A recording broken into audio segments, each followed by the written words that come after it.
Good day, stats students. So today we're going to go over section 3.3, part 2, and as you can see, we're going to talk about r squared. Now, r squared has a name. It's called coefficient of determination, and to be honest with you, most people don't use that terminology anymore. However, it does have an official name. There's its official name. Most of the time, we're just going to refer to it as r squared. Now, what is r squared? Here's the definition of it: is the percentage of variation y that is explained by having x in the regression model. Okay, so it is a percentage. Okay, and what we're going to have to do here is we're going to have to develop this. Okay, it's really easy just to say that, but what exactly does that mean? Okay, we'll go through that in the next several slides. Okay, so I promise I'll get back to it. Uh, Now, it is true that we could take the correlation coefficient r and simply square it, but and that's true. That's the easy way of calculating it, but you don't get the full flavor of it by just simply doing that. There's a alternate calculation to r squared, which we're going to go through, and it's going to help us to understand then this definition. Okay, a lot better. Okay, you'll just have to leave me on that. So if you think about it, if you took r, which goes from a -1 to a +1, and you square it across that interval of numbers, then you get values for r squared that would go from 0 to 1 then, or if you will, 0% to 100%. Okay. A lot of computer programs will show r squared as a percentage, but StatCrunch actually gives it as a decimal. That's fine. Okay, but I would change it over to a percentage because truly it's a percentage uh, variation of y. Okay, that is explained by having x, or if you will, you could use r squared for multiple regression where you have multiple explanatory variables. Okay. So like I said, there's a different way of looking at r squared that gives you a little bit more insight into the definition. So the alternate calculation to r squared, that in the numerator you have variation in y that's explained by x, and then you divide that by the total variation in y. And so what we can think of then as the numerator is the sum of squares for regression, SS. So anytime you see SS in regression, in statistics, if you will, that stands for the sum of squares. So you're summing some sort of squares somehow, okay? And we're going to call the numerator sum of squares for regression, okay? And then the denominator sum of squares for total, all right? My goodness, though, what are these things? What is SSR and SST? That's what we're going to develop here, okay? SST, that's an easy one. Sum of squares for total. Well, total what? Total variation in y. So what are we talking about when we're talking about the total variation in y? Well, we have to go to the variance formula, okay? And the variance formula will tell us everything. So here's the variance formula in terms of x, and when we apply it to y, there would be the variance formula for y, all right? Now remember, usually what we do with this is that we take the square root of that, get the standard deviation. And remember why we divided by n-1 in the first place is that we're getting roughly the average distance these values are from the mean, okay? And so if you take away the n-1 then, all right, the total variation in y, so not the variance, but the total variation in y, SST, is just the numerator. It's just the summation of the yi's minus y bar squared, okay? And so SST is fairly simple and straightforward, all right? Now I'm going to remind you of something. Why can't we just go ahead and use the summation of yi minus y bar? Why can't we do that? Why did we square things in the first place? Do you remember why? It's because this always adds up to 0. It always sums to 0. We have these compensating negatives and positives, okay? So when you just simply add up the deviations, the sum of the deviations is always going to be equal to 0. Okay, so how do we get rid of the compensating negatives and positives? Well, we square things, we get rid of the negatives. So we have either positive numbers or zeros, and then we sum them. Then we can do something with that. Okay, keep that in mind because that's going to play a part later on. All right, how about SSR? That takes a little bit more developing. Okay, so I got a question for you. If you couldn't use another variable to help to use to explain y, what is the best thing that you could use to help us understand then all these observations for y? So you can't use another variable, can't use an x. Okay, so let's go back to, say, the example of the price of a home. Okay, you can't use location, you can't use its square footage, you can't use how big the lot is, you can't use how many bathrooms it has, how many bedrooms, so on and so forth. Can you think of something that you could use to maybe help you understand a little bit about why? And I think most statisticians would say the following: is that, well, if you had no other variable to help you understand why, I guess we're going to have to just stick with what we can do with y. And the best thing that we can do with y is just average all the values of y. And so we would just simply look at y bar. And then after looking at y bar, you could go ahead and calculate the standard deviation. And that's where you're kind of stuck. Okay, that's what you're going to know about y then. Okay, you don't know why it's changing. It's just that you know it is changing, and you know what the average is. That's about the best that you can do. Okay, keep this in mind because that plays a part. Okay, in SSR. All right. So what exactly is SSR? SSR is how much did things improve by using X to understand Y versus just using Y bar by itself. So how much now do we understand about Y by using X versus just using Y bar? Okay. Hopefully things, if we put X into the model, hopefully things just got better in our understanding of why the values for Y is changing from person to person or thing to thing. Okay. So keep that in mind. And the best way to really understand SSR, and for that matter, all the other components, SST, and then actually SSE also, using a scatter plot. Let's go to our scatter plot. So here I just put in some values, okay, and I put in the regression line, okay, and I went ahead and put in Y bar because I told you that that plays a part in everything, okay. And what we're going to do is we're going to focus in on that observation up there. Okay, so that observation happens to be 2, 10.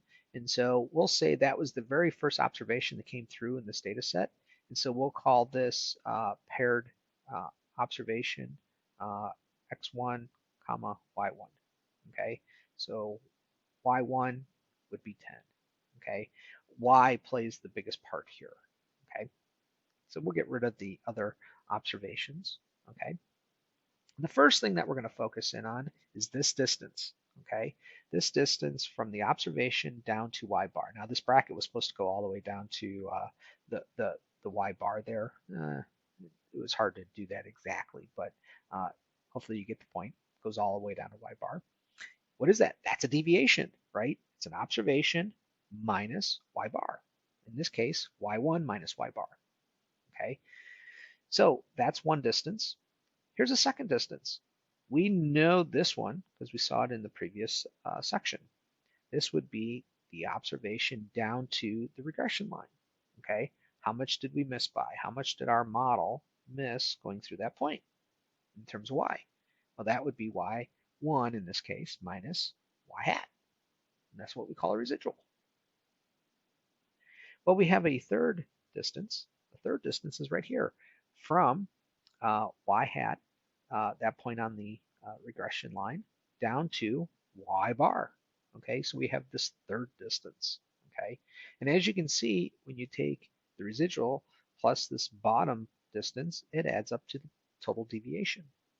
Okay, all right, let's keep going here. So, this is a good point. I didn't mean to skip over this point. What exactly is this? This is all about SSR right here. This is the improvement using X in the model versus using just Y bar. So notice here that I'm going to get my pen out. That so here's our observation here. Okay, if we were just using Y bar, okay, look how much we don't understand about this particular observation here. Okay, because we missed, okay? If we were just using y bar by that much, okay? Well, how much did things improve? How much closer did we get to that observation by using the regression line? Well, that distance is from here up to the line, okay? So this distance right there is the improvement by using x in this regression model versus just using y by itself, and, and y bar and the standard deviation of y, okay? So we have some more insight about these observations by throwing x into the model, okay? So again, we have these three distances. Here's the first distance, here's the second distance, here's the third distance, okay? And again, that's the improvement. Now, you would do this for each value, okay? Not just that one, you would do that for each value. How much variation do we have? Okay, how much of a residual do we have? How much improvement do we have? All right, and you do that for each one of the values for y, okay? So if you think about it then, this distance right here, this is this observation's contribution to SST, okay? Sum of squares for total variation. This guy right here, this distance, this is this observation's contribution to SSE. And then this distance, this is the observation's contribution to SSR. Okay?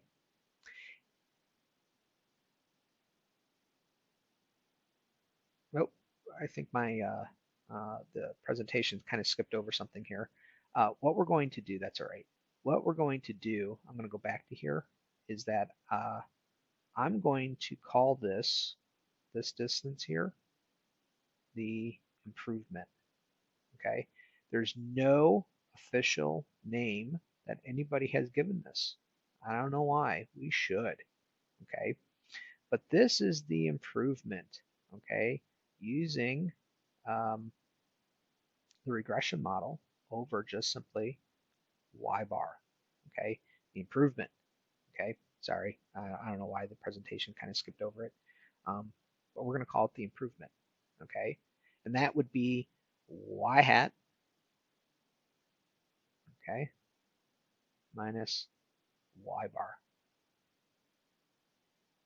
All right, let's move on. Here's the thing that we kind of already talked about this. If you went ahead and summed up all the yi minus y bars, you get 0. Guess what? If you take all the residuals and you sum them up, you get 0. You take all the improvements and you sum them up, you get 0. So how are we going to get rid of all those zeros? We're going to square everything, right? We're going to do this for each observation, okay? And like I said, how do we get rid of these compensating positives and negatives? Well, right, we square things, okay? So that's why SST, the total variation y, is yi minus y bar squared, and then we sum all those, right? The residuals, we found out back in section 3.2, when we summed up the residuals, they add up to 0. So what are we going to do? Okay, well, they're going to add up to 0, square everything, and then sum them. We call that SSE, sum of the squared residuals, sum of squares for error.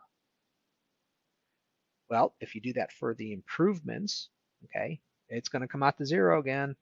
And so we'll go ahead and square everything and get SSR. So this is the sum of the squares and the improvement using the regression model with x versus just using y bar, okay? And what we find out, this is a good thing to know, is that SSR plus SSE is equal to SST. So not alone does it add up with regards to each individual observation, but mathematically, if you square things and then sum them, get those sum of squares, well, guess what? The sum of squares across all those values of y, these things will add up. So SSR plus SSE will equal SST. So That's wow. Why did we do this in the first place? It was all about R squared, right? And so R squared is SSR divided by SST. And so SSR, there's the contribution for that particular observation. Okay.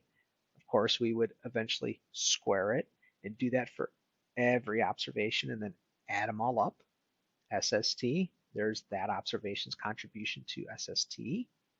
Okay. Again, you would square all those values. Okay. And then add them up for all the observations. All right. So SSR over SST. How much of an improvement did we get versus just using Y bar in the model? Okay. Now, do you remember this back in part 1 of section 3.3? We went over the calculation for the correlation coefficient, and we found out that the correlation coefficient for this problem turned out to be a negative 0.9. So we know then that R squared for this problem, we already know it should come out to 0.81. Okay, but we're going to go through the calculations here. Okay, the other calculations. We're going to calculate SSR, SSE, SST, and go through it that way. Okay, so here's the observations again with X bar, Y bar. And so the very first thing is that we'll go ahead and calculate the deviations for Y. Okay, that's pretty simple, right? Y meaning 8 minus the 4 to get the first 4, get that 4, and then we have 6 minus 4 to get the 2, and so on and so forth. Okay, we'll square the deviations, and then add them up. Once we add them up, we got SST. So it looks like SST, the total variation in Y, added up to 40. We're going to need Y hat. Now, let's see, Y hat, remember, a hat, Y hat, that is always coming from what? That's a prediction from the regression equation, right? So remember we calculated the slope and the y-intercept, and we had a regression equation. Turned out to be that. Okay, and so what we're going to do then is, this is the reason why we need x. Okay, we would go ahead for this first value right here. What are we going to do? We're going to throw 1 into here. Okay, into this equation here. Okay, and then we would throw 2 into the equation here to get this value here, and so on and so forth. Okay, and that's what we would get once we did that. Okay, there's our y hats. So the next thing that we should calculate are the residuals. So that would be the y's minus the y hats. Well, we have the y's. Here's the y's. Okay, here's the y hats. That's pretty simple.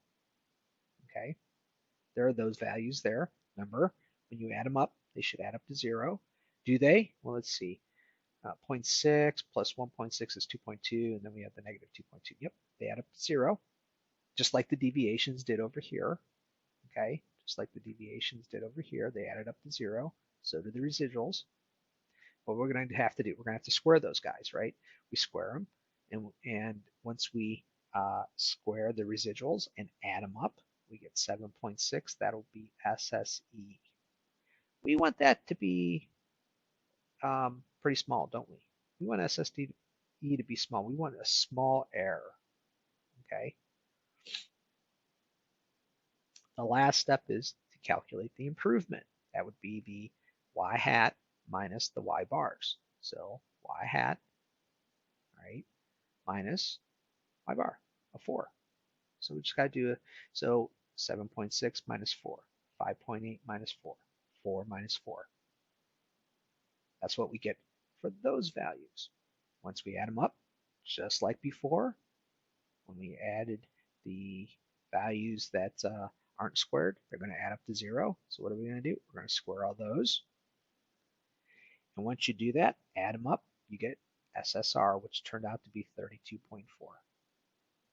So notice SSR of 32.4 plus SSE of 7.6 adds up to SST of 40.